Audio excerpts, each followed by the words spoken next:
Bonjour, une vidéo d'actualité, canicule oblige pour essayer de transmettre quelques conseils autour de la gestion de la chaleur, la gestion de l'hydratation, l'hormèse qu'on peut avoir, l'alimentation à adapter, comment se reposer, les mécanismes de transpiration. Il y a beaucoup de personnes qui s'interrogent, qui se questionnent, et puis c'est vrai quand on entend les recommandations gouvernementales, euh, n'allez pas au soleil, restez chez vous et buvez, c'est un peu maigre, ça coule sous le sens, encore que certaines personnes arrivent à se mettre en danger. Là, je suis dans le sud de la France, chez une amie, et c'est vrai qu'on voit des comportements assez irresponsables, que ce soit de la part des adultes et des enfants qui ne sont pas encadrés.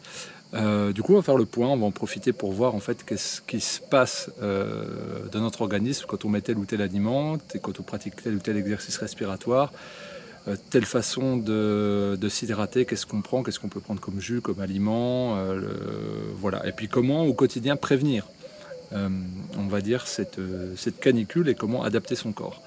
La première des choses, c'est que hier, non, il y a 2 jours, j'en parlais avec un ado avec qui j'étais en train de courir et je lui expliquais la différence entre les hominidés et la plupart des mammifères. Et sur le mécanisme de transpiration, on était en train de courir et il faisait très chaud et il luttait. Et puis je lui disais, voilà, là, on voyait un lièvre dans les champs et des chevreuils. Je dis, tu vois, le chevreuil, pour l'attraper, ça nous aurait demandé beaucoup d'énergie. En fait, on sprinte moins vite que lui, mais on a une chose que lui n'a pas.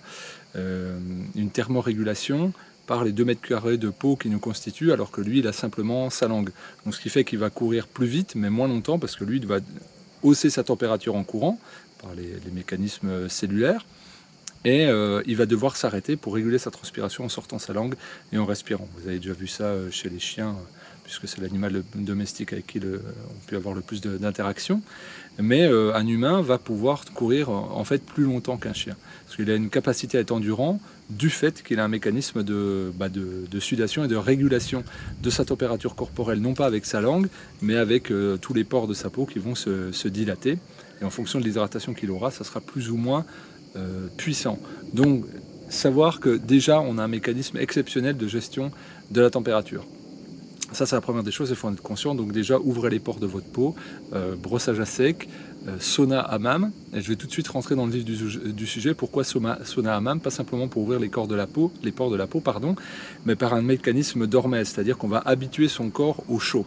Je renvoie vers des contenus de Leonardo Pelagotti ou Pierre Dufresne qui détaillent beaucoup mieux que moi les mécanismes d'hormèse sur les chaînes YouTube respectives, Inspire Potential et Verisme TV. Et là-dessus, vous verrez qu'ils expliquent pourquoi en fait adapter son corps au froid extrême et au chaud extrême nous donne une variabilité d'adaptation très forte, et quand le moment venu, on doit se confronter au froid ou à la chaleur, on y est préparé. Et donc on parle souvent de l'hormèse par le froid, méthode Wim Hof, mais en fait, à chaque fois, on inclut le chaud, et ces 2 personnes incluent le chaud dans leur pratique. Voilà, pas simplement en alternance, mais donc préparez-vous, là c'est l'optique de la prévention, préparez-vous à l'été et aux canicules, et peut-être, nous dit-on, à venir de manière exponentielle, j'en sais rien. Il y a beaucoup de voyants, alors il y a des voyants allumés depuis quelques temps, mais il y a des voyants et des personnes qui ont des dons de voyance sur savoir quelle température il va faire dans 25 ans, alors que la météo est fausse à 1 semaine. Mais bon, on va quand même essayer d'anticiper une éventuelle augmentation des températures, et donc en se confrontant au chaud de manière régulière pour que notre métabolisme soit habitué. Et on est plutôt habitué au confort, on va dire à avoir des clims dans la voiture. Là par exemple, je fais l'expérience d'être sans clim depuis 1 an pour voir en fait comment on fait. Ça se fait, ça oblige à se reposer, ça oblige à s'hydrater plus, mais tout se fait. Je le fais parce que j'ai une vieille bagnole, mais que j'ai pas envie de mettre des sous dans la clim, mais aussi pour me dire, voilà, on l'a fait quand on était gamin, c'est important. Donc rien que ça, de voyager sans clim, ne pas mettre sa clim au bureau, enfin essayer de trouver des mécanismes d'adaptation, donc chaud, froid, pour augmenter. Ensuite vient le moment de s'hydrater. Et donc, s'hydrater, ça veut dire quoi? Ça veut dire se minéraliser, ça veut dire garder les électrolytes dans le corps, donc notamment le sodium. Donc, vous pouvez avoir 2 solutions pour ça. L'eau que vous allez additionner d'un petit peu de sels minéraux. Vous connaissez peut-être les boissons, on va dire, d'endurance pour le sport, c'est ça. En gros, il y a des sucres dedans, et puis il y a des sels minéraux parce qu'on les transpire et que ça prévient aussi la rétention d'eau, donc le fait de moins s'hydrater. Là, c'est le même mécanisme, donc on veillera à additionner son eau d'un peu de sodium, ou alors de faire des jus de légumes avec des éléments qui sont très alcalins. Je pense notamment au concombre, je pense à la carotte, aux fenouil, mais j'en parlerai un petit peu tout à l'heure, la nutrition, là j'ai sorti quelques éléments, mais en tout cas, déjà veiller à avoir une hydratation suffisante, ne pas attendre d'avoir soif, parce que là il y a déjà une décompensation de l'organisme, et surtout, comment dirais-je, boire régulièrement des petites gorgées.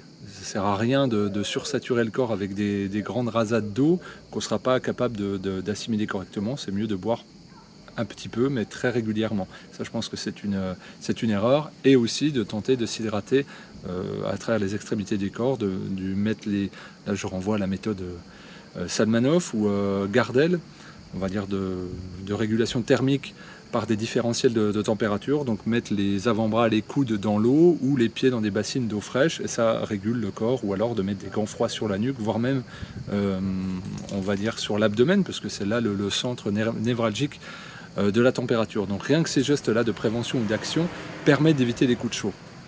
Ensuite, pour ce qui est de l'alimentation, on voit bien là dans ce que j'essaye de décrire qu'il y a une logique à conserver l'eau, à la transpirer la moins possible, donc d'avoir des électrolytes et du sodium qui créent de la rétention entre guillemets d'eau.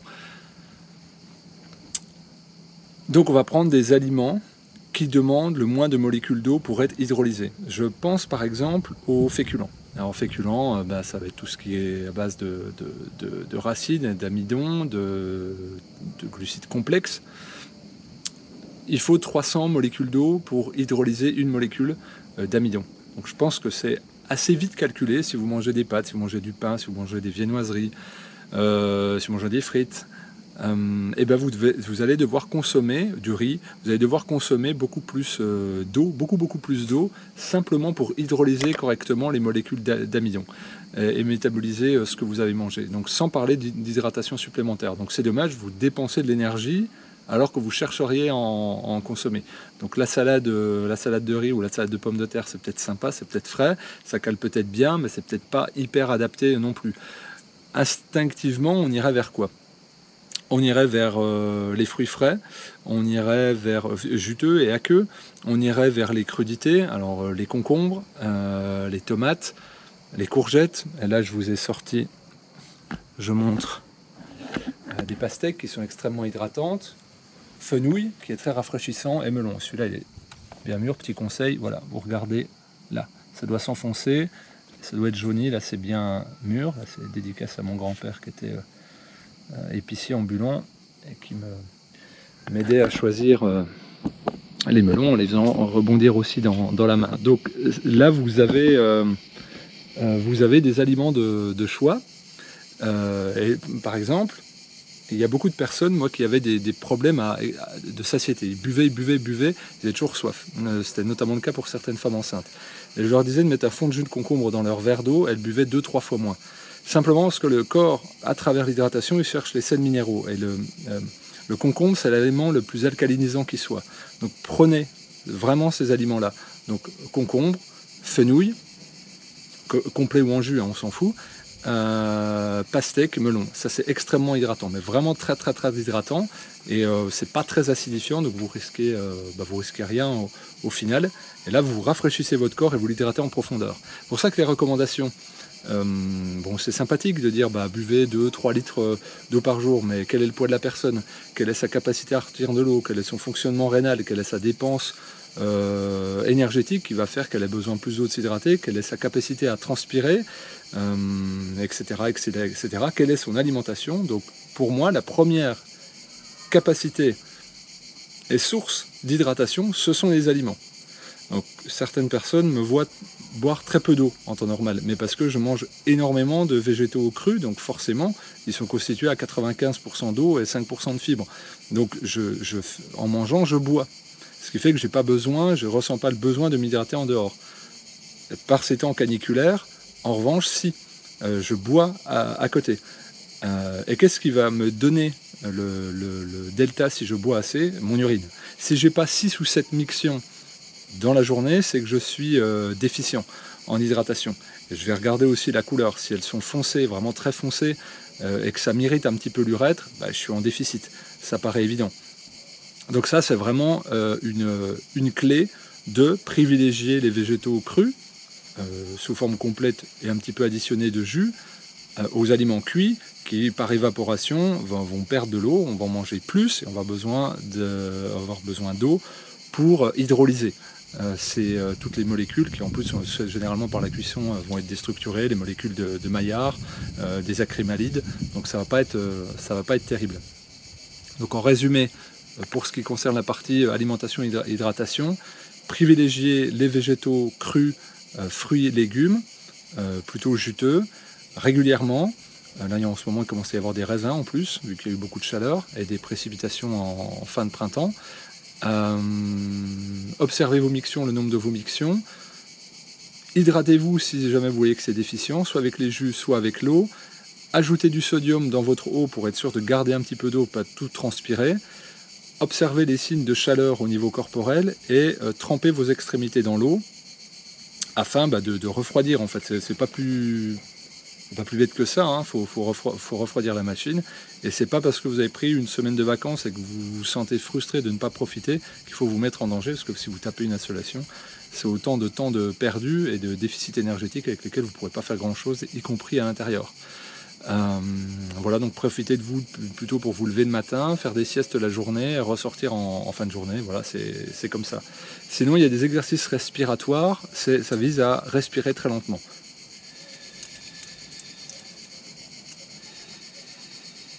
Plus vous respirez lentement, plus vous refroidissez le corps. Les Indiens disent « cooling the body », c'est vraiment refroidir le corps. Donc, par les narines, vous réchauffez, vous le sentez, hein, ça réchauffe, c'est un trajet, mais si vous voulez refroidir, vous faites ça.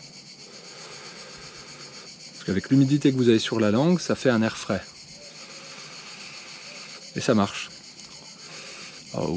N'ayez pas honte de passer pour une pastèque, de toute façon il n'y a pas grand monde, tout le monde est un peu accablé. Mettez-vous aussi des couvre-chefs humectés que vous trempez dans l'eau et ça refroidira votre tête et vous respirez de même. Et le soir, quand vous vous posez, vu que la tension est différente, vous faites des exercices respiratoires comme la cohérence cardiaque, où vous prolongez des inspires et des expires de 5 secondes. Voilà un petit peu pour les conseils que j'avais à vous transmettre.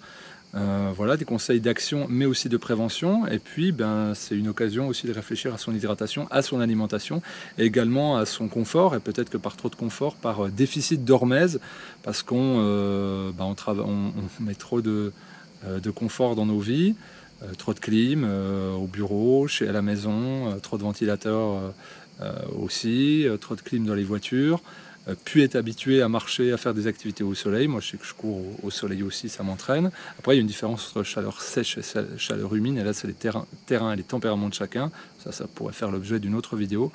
En tout cas, écoutez-vous, anticipez, soyez dans la prévention, et ne mettez pas on va dire votre quotidien en danger, et réfléchissez vraiment à votre alimentation qui est une clé d'adaptation. Et d'ailleurs, si vous changez d'alimentation, vous verrez qu'en étant moins acide, vous serez moins vulnérable au coup de soleil, ce qui est logique. Le soleil crée une inflammation, une irritation. Si votre peau est irritée, parce que c'est un organe émonctoire, la peau est aussi un levier d'observation pour votre corps. Là je renvoie à d'autres vidéos que j'ai pu faire sur la notion de terrain en naturopathie et sur d'autres pratiques comme l'ayurvéda ou la médecine chinoise. Et bien vous verrez que vous serez moins sensible au coup de soleil, et c'est là on est sur la notion de terrain. Voilà, j'espère que cette vidéo aura su se montrer utile pour vous. Je vous invite d'ailleurs à la transmettre et à la partager, et également à vous abonner à la chaîne. D'autres contenus santé vont arriver, je vais essayer d'en faire même 1 ou 2 par semaine. Je vais reposter des anciennes causeries, enfin voilà, il y a plein de montages que je suis en train de faire. Donc je vous dis à très vite, bonne journée.